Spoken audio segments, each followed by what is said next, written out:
কাজের সঙ্গে আমরা খারাপ কাজগুলো মিশিয়ে দিয়েছি, ভালো কথার সঙ্গে খারাপ কথাগুলো মিশিয়ে দিয়েছি, আল্লাহ রাব্বুল আলামিনের কথাগুলো থেকে কতই না দূরে রয়েছি। আল্লাহর অন্তর, আল্লাহর ভয় আমাদের মনে, আমাদের অন্তরে আসে না যে আল্লাহ তাআলা যদি আমি এখনই মৃত্যু আমাকে ডেকে নেয়, আমাকে যদি ইসরাইল আলাইহিস সালাম এখনই মৃত্যুবরণ করিয়ে নিয়ে নেয়, আর আমি কবরে গিয়ে উত্তর দেব কি?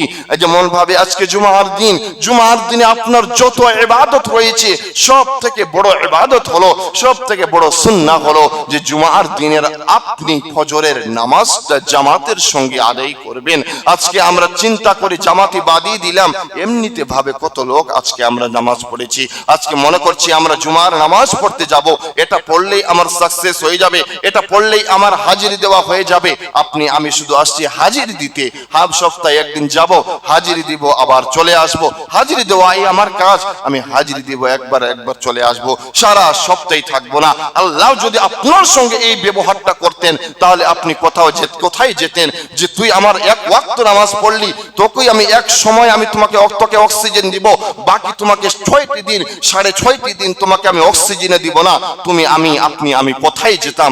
আল্লাহ যদি মনে করতো তুমি আমার একটি সময় ইবাদত করো, সেই সময়টাতে আমি শুধুমাত্র পানি তোমাকে পান করাবো, বাকি সময় আমার মাটিতে আমি বলবো যে তুই এক ফোঁটা পানি তুলবি না, আমি আমার মাটিকে যদি জিজ্ঞাসা করি, আল্লাহ যদি বলতেন যে মাটি তুই এক ফোঁটা পানি দিবি না, আমার জমি কোথায় যেত, আমার ফসল কোথায় যেত, আমি পান করতাম কি, আর আমাদের পানি পেতাম কোথায়? আল্লাহ তাআলা আমাদেরকে কত নিয়ামত দিয়েছেন, আর আজকে আমরা মনে করছি যে শুধুমাত্র একদিনই নামাজ পড়বো, এক ওয়াক্ত নামাজ পড়বো, শুধুমাত্র জুমার দিনে জুমার নামাজটা আদায় করে নিব, আর আমার সমস্ত জিনিস আমি পার হয়ে যাব, সমস্ত কিছু থেকে আমি নাজাত পেয়ে যাব। প্রিয় বন্ধুগণ আমার, আমি আপনি কবে আল্লাহর কাছে আসবো? আমি আপনি কবে গিড়গিড় করে আল্লাহ তাআলার কাছে কান্না করব?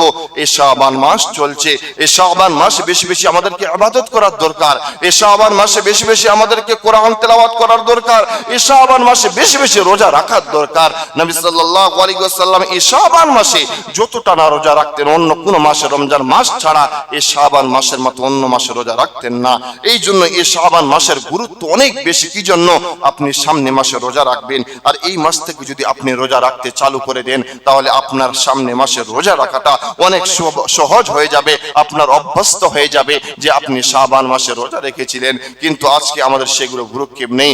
আজকে শুধু আমরা দেখছি একটা দিনে শবে বরাত কবে আসছে, আজকে আমি শুধু দেখবো যে কোন দিন শবে বরাত, আপনি শুধু শবে বরাতের দিনে রোজা রাখবেন, আর বাকি দিনগুলো কি হলো? আজকে শুধু মনে করছি আমি সেই দিন আসবো, আবার সেই দিনে ইবাদত করতে গিয়ে আজকে মনে করছি যে আজকে শবে বরাত, আজকে আমাকে মিঠাই বিলাতে হবে, আজকে শবে বরাত, আজকে আমাকে ধূপ কাঠি জ্বালাতে হবে, আজকে শবে বরাত, আজকে আমাকে হালুয়া রুটি খেতে হবে, আজকে শবে বরাত, আজকে সব কোলেই মিলে আমাকে কবর জিয়ারতে যেতে হবে। আপনি এই জিনিসগুলো পেলেন কোথায়? আপনি ভিন্ন ভিন্ন ভাবে ইবাদত করেন, আপনি রোজা রেখেছেন ভালো জিনিস, আপনি ইবাদত করেন, আপনি কোরআন তেলাওয়াত করেন, আপনি শুধু শবে বরাতের দিনে কবর জিয়ারতে যাবেন, আপনি আপনার বাবার কবর জিয়ারতের উদ্দেশ্যে যাবেন, আর বাকি দিনগুলো, বাকি মাসগুলো কোথায় আল্লাহ তাআলা লিপিবদ্ধ করেছেন বা কোথায় নবী সাল্লাল্লাহু আলাইহি ওয়াসাল্লাম বারণ করেছেন যে বাকি দিনগুলোতে তুমি কবর জিয়ারতে যেও না, বাকি দিনগুলোতে তুমি ধূপকাঠি জ্বালিও না, বাকি দিনগুলোতে তুমি হালুয়া রুটি খেও না, আপনি প্রতিদিনই খান, আপনি সব সময়ই খান। আপনাকে কে এটা বারণ করেছিলে? আমার নবী সাল্লাল্লাহু আলাইহি ওয়াসাল্লাম হালুয়া রুটি খাওয়ার পিছনে রহস্য রয়েছে। আমার নবী সাল্লাল্লাহু আলাইহি ওয়াসাল্লামের দাঁত মোবারক ভেঙে গিয়েছিলেন, নবী সাল্লাল্লাহু আলাইহি ওয়াসাল্লাম শক্ত জিনিস খেতে পারছিলেন না, তার জন্যই নরম জিনিসটা খেয়েছিলেন, অন্য কোনো আর উদ্দেশ্য ছিল না। আজকে যদি আমি আপনি মনে করি যে হালুয়া রুটি খাওয়াটা সুন্নাহ, আমার নবী খেয়েছে বলে আমি খেয়েছি, নবী কি শুধুমাত্র খেয়েইছেন, অন্য ইবাদত করেননি? আমার নবী তো এই শাবান মাসে বেশি রোজা রেখেছেন, আপনি কেন রোজা রাখছেন না? আপনি মনে করবেন শুধু খাওয়ার দিকে, অর্থাৎ এটাতে আমাদের পেট ভরবে, এটাতে আমাকে স্বাদ লাগবে, আর সেই দিনে আমি খাবো। আজকের দিনটা শবে বরাতের দিন ছাড়া আপনি অন্য দিন খান না কেন? আপনি সব সময় খান না কেন?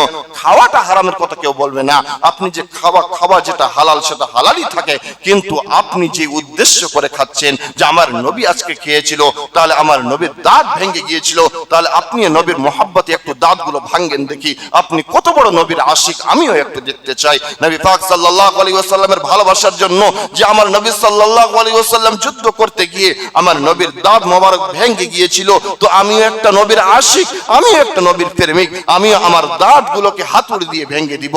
আপনি আমি কয়টা আশিক রয়েছে এরকম করি তো।